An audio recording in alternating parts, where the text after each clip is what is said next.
देखिए, जब बात होती है सास ससुर की संपत्ति की, तो सबसे पहले ये समझना जरूरी है कि संपत्ति दो प्रकार की हो सकती है। पहली है स्वयं अर्जित संपत्ति, जो उन्होंने अपने जीवन में खुद कमाई हो। दूसरी है वंशानुगत यानी पैतृक संपत्ति, जो उन्हें उनके पूर्वजों से मिली हो। अब सवाल ये है, क्या बहू को इसमें कोई हिस्सा मिल सकता है? साधारण रूप से जवाब है नहीं। क्यों? क्योंकि भारतीय उत्तराधिकार कानून के अनुसार सास ससुर की संपत्ति पर बहू का कोई स्वाभाविक अधिकार नहीं होता, लेकिन कुछ विशेष परिस्थितियां हो सकती हैं। अगर सास ससुर ने बहू के नाम पर वसीयत लिखी है तो उसे संपत्ति में अधिकार मिल सकता है। अगर बहू अपने सास ससुर पर पूरी तरह से निर्भर है और उसका पति नहीं है तो कुछ मामलों में कोर्ट मेंटेनेंस का आदेश दे सकती है।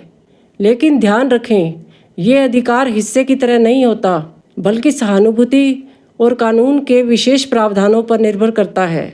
उदाहरण के साथ समझिए। मान लीजिए गीता की शादी राजेश से हुई।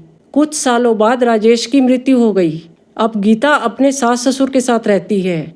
क्या गीता को उनके घर या संपत्ति में हिस्सा मिलेगा? अगर कोई वसीयत नहीं बनी है तो गीता को उस संपत्ति में हिस्सा नहीं मिलेगा, क्योंकि वो सास ससुर की स्वयं की संपत्ति है और बहू उनकी कानूनी वारिस नहीं मानी जाती। तो फ्रेंड्स, कानूनी रूप से देखा जाए तो सास ससुर की संपत्ति पर बहू का कोई सीधा हक नहीं होता, लेकिन अगर वसीयत हो या वो निर्भर हो तो कुछ विशेष अधिकार मिल सकते हैं। अगर आप या आपके जानने वाले किसी ऐसी स्थिति में हैं तो किसी योग्य वकील से सलाह जरूर लें। और अगर आपको ऐसी ही जरूरी और सच्ची लीगल जानकारी चाहिए तो इस चैनल को सब्सक्राइब करें, वीडियो को लाइक और शेयर करें। मिलते हैं अगले वीडियो में। Thank you.